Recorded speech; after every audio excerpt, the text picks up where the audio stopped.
Hello, buddy. Welcome back to the Tin Man Score channel. I'm your host, Jeffrey Tin Man Taylor, and today I'm reacting to my third and final Shiny Gold Tales video for you guys, and this was titled Three True Scary Cabin in the Woods Horror Stories. So without further ado, I'm going to turn these lights off, move the camera up here for you guys, and let's get this reaction on the road and in the bag, shall we? Okay, here we go.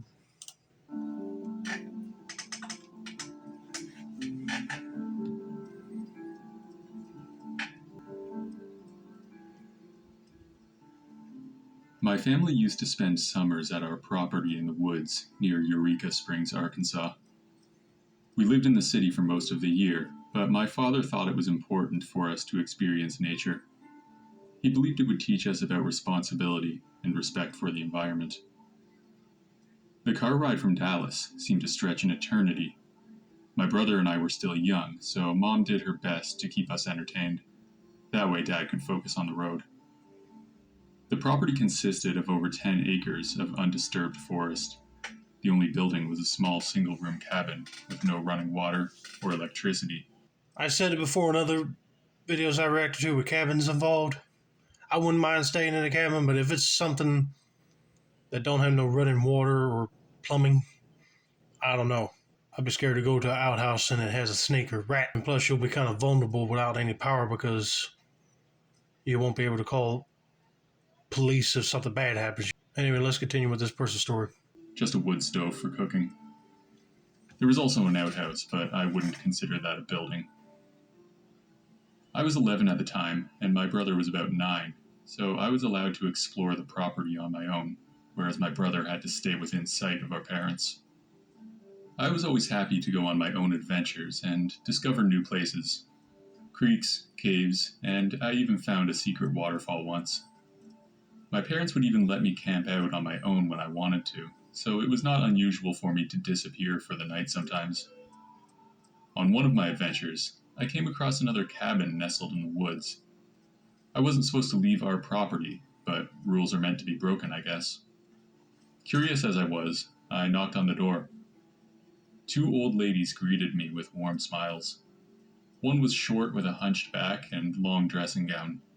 The other was taller with a purple cardigan and looked like she could have been a librarian, a teacher, or something like that. "Hello, dear. You must be a long way from home," one of the women said. "Sorry, I was just exploring, and I must be lost," I replied. "It's no problem. Come in," the other woman offered. I had been out for hours and was happy to take a break. We sat at the table, and I told them of my adventures in the woods. My stories were probably pretty boring, but the kind old ladies humored me. We had dinner afterwards and sat on the couch together. They had a beautiful white cat who sat on my lap. We must have lost track of time because the sun had almost set. "You can stay the night if you'd like. I'm sure your parents won't mind." I would have considered that a red flag. Parents might be worried sick that he's out there somewhere. At this point, I'll be like saying, okay, yeah, sure. And then wait for them to go to sleep and then sneak out the door, quietly close it, and then try to find your way back to the house and tell your parents about these ladies. Because you never know, these innocent looking women might turn on you. They might hold you for ransom or something. You just don't know. One of them offered. "Okay, it's probably too dark to walk home," I conceded. They set up a bed for me, and I went right to sleep. In the morning, they saw me off, and I returned home. I told my parents what happened. I told them about the cabin and the 2 ladies, and how they were so kind to me. I even told them about the white cat. Although they weren't mad, they insisted that they meet these ladies. Later that day, the 4 of us embarked on the long trek to the cabin. When we arrived, however, all we found were the remains of a small cottage that appeared to have been abandoned for years. Everyone was very confused, me most of all. My family was ready to write me off as a liar when we saw something. A skinny white cat ran past us and darted into the trees, leaving us in utter shock. I may never be able to explain what happened that night. Sometimes I wonder if it was all a strangely vivid dream, but it felt so real.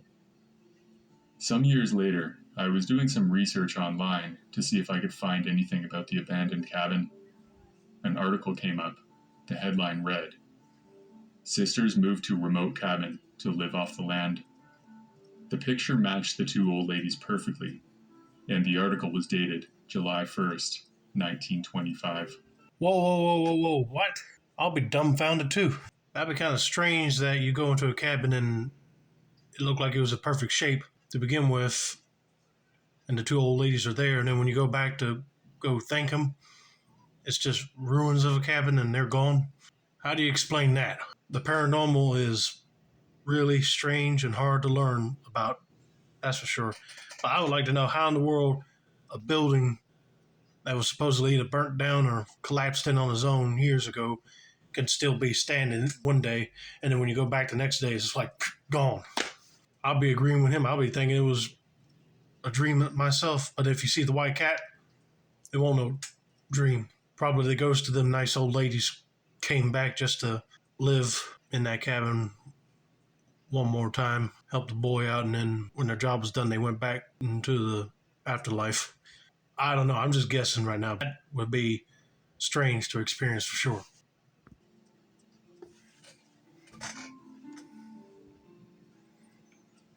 My cousin Kevin and I were very close when we were younger. As we grew up, however, life happened. I went to college out of state, and he stayed in our hometown of Spokane, Washington. We used to spend summers camping with our parents in the vast forests that surrounded our home. That's why I was thrilled to land a job back in Spokane. This would be a chance for me to reconnect with family and friends that I'd only seen on holidays for the last several years. Kevin and I, while having some drinks one night, came up with the idea of renting a cabin in the National Forest where we had made so many fond memories throughout our childhood. "So you were up for it?" he asked. "Definitely. I think I can get the week off work," I confirmed with much enthusiasm. The following weeks seemed to drag on as the special date approached. My eyes were glued to the big clock on the wall of my office. I giggled with delight when the hand hit 5 o'clock on Friday. We took Kevin's truck. He's an avid outdoorsman while I'm more of a city slicker. So he had all the gear and skills to make this trip a reality. Kevin knows all about the plants and animals in the area and how to be safe with regards to bears, mountain lions, and the like. That's one thing that you always might need when you go on a camping trip is someone that knows the terrain, what type of wildlife you'll come across in the woods, and what type of plants are around. Because if you might need something to eat on quick, if you don't have any nutrition bars or anything, then you need to know, okay, is one of these roots good to eat or is it poisonous? You know what I'm saying? That's good. He brought his friend along with him and he actually knows about that stuff. We cracked jokes and reminisced about the past while we made our way out of the city. I peered out the window with delight as the urban sprawl transformed into rugged wilderness. "This is going to be great," I said out loud. We arrived at the cabin at around dusk. It was even more remote than I was expecting. There was no running water, no electricity, and no phone. And it was almost an hour's drive down a private road. We were all alone. Kevin and I unloaded the truck quickly as the sun dipped below the horizon. "I say we call it a night now, so we can get an early start tomorrow," I suggested. "You read my mind," Kevin agreed. I fell asleep as soon as my head hit the pillow. We woke up at the crack of dawn and were greeted with a beautiful sunrise. Eager to explore the many trails in the area, we set off immediately. "This place is amazing," I raved. "Yeah, it's great," Kevin agreed. Something in his tone, however, struck me as odd. It was a lack of excitement. Kevin was every bit as thrilled about this trip as me, so I wondered why that changed. "You all right, man?" I asked. "I'm fine. It's just..." He trailed off, a look of fear in his eyes. "What is it?" I prodded. "I heard some noises outside the cabin last night. It was probably nothing," he said. "Maybe it was just an animal," I offered. Yeah, must have been. Don't worry about it. We continued exploring the trails for the rest of the day. Although he wouldn't admit it, I sensed that Kevin was still uneasy from whatever he heard. I'll be like, look, dude, we're supposed to be having a good time out in nature. Why are you so disturbed? Do you see something in the woods, or did you hear something make a crackling noise?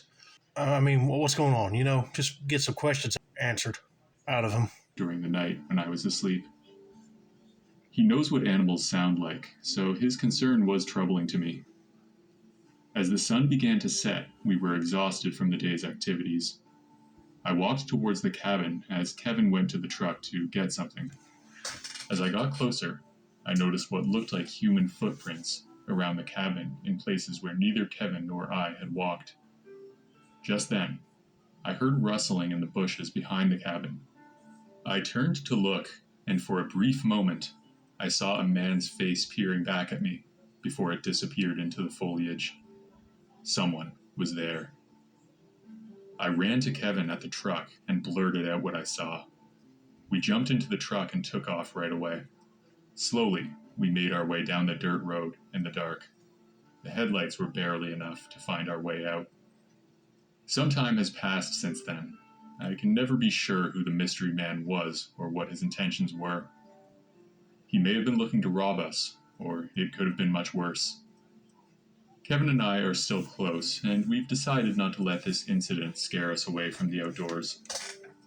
We're planning a river rafting trip next summer with a large group, so if anything like this happens again, at least we'll have numbers on our side.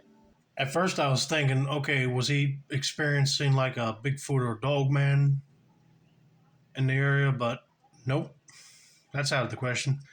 If you see a normal human looking face staring back at you through the woods, it's not a cryptid like Bigfoot or Dogman. But I'm kind of concerned too. Why was that guy out there with them? And why was he sneaking around the cabin? He was probably either what they call a feral human, deranged in the mind, living out in the woods, and started acting more like a cannibal. Or it could have been somebody that wandered in trying to see if they could steal something out of the cabin while they were either sleeping or on the trails somewhere. You just don't know. That was just a close call for them. Luckily, they got out of there in time before they figured out what that guy wanted.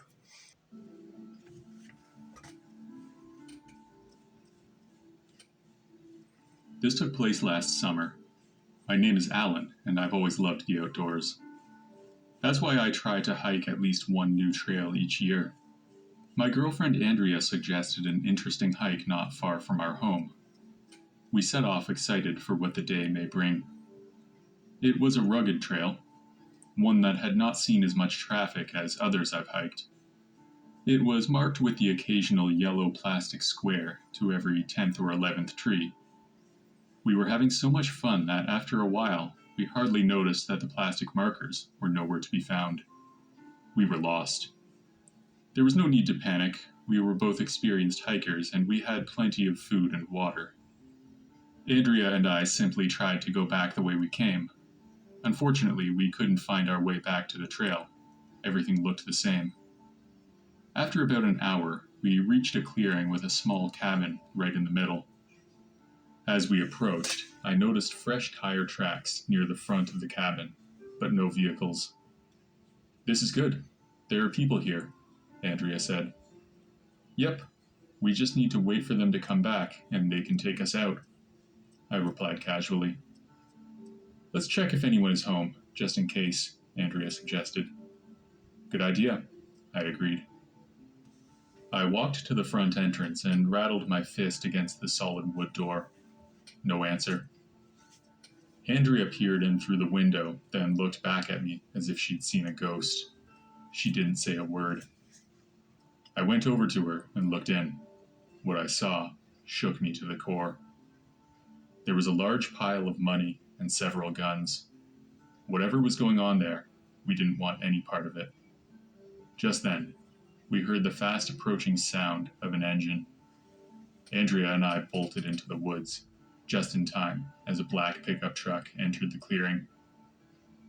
We watched as two men exited the truck. We could see them talking, but couldn't hear. One of them must have noticed our footprints because he pointed directly at us. We ran faster than I thought possible. I could hear the men chasing us. Fortunately, they were too slow. Andrea and I were strong hikers, and we were used to the rugged land. We eventually found our way back to the trail and returned to the car as soon as possible. We went back to the cabin with the police, but when we arrived, it was empty and the truck was gone. The officer told us that the cabin had been abandoned and the men must have been using it as a drug checkpoint, whatever that is. I don't think they ever found the guys. It was a terrifying incident, but I still hike new trails all the time. Bad things can happen no matter where you go or what you do. I won't let this stop me. Yeah, you never know. Them guys are probably using that old cabin as a drug drop-off or pickup spot, like the officer said. But luckily, them guys did not find them, and they were able to get out of there safe and sound. So this person don't have to fear about hiking through the trails. But anyway, I hope you guys enjoyed this video. Don't forget to like, subscribe, turn on those post notifications for more Shining Gold Tales reactions like this. This has been another successful installment of the Tin Man's Corner channel. I'm your host, Jeffrey Tin Man Taylor, and that's wrapping. Have a nice day, buddy.